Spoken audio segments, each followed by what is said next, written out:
Welcome to my presentation on social media and how it impacts you mentally.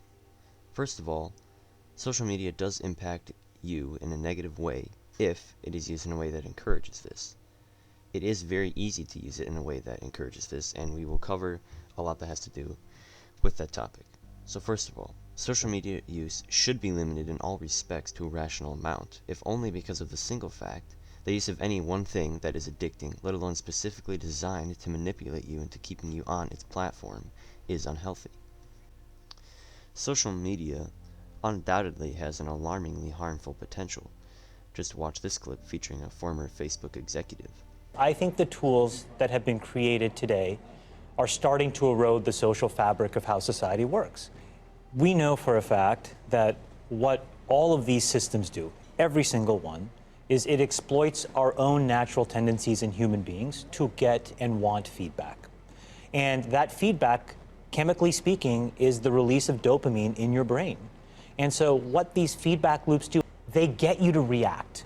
And I think that if you get too desensitized and you need it over and over and over again, then you become actually detached from the world in which you live. You become callous, you become crude. And you live in front of your screen.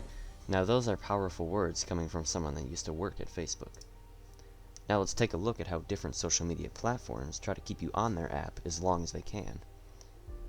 Even though there are different types of social media platforms like Instagram and Facebook, having a scroll through approach, apps like TikTok that have videos, and YouTube, which you actually have to click on a video in order to view it, all of these apps incorporate subtle ways of trying to get your attention. Watch one more thing, look at one more post. Matter of fact, right now as you're watching this video on YouTube, there's probably recommended videos showing up on the side. This is a subtle way to get you to watch more and therefore increase ad revenue. Recently, Instagram has taken advantage of users' muscle memory by switching the notification button, which has been in the same location ever since the app's first release, and changing it to a shopping feature. Another negative effect of social media is the fact that people are more likely to be more angry and extreme on social media. I believe that everyone has experienced this at some point.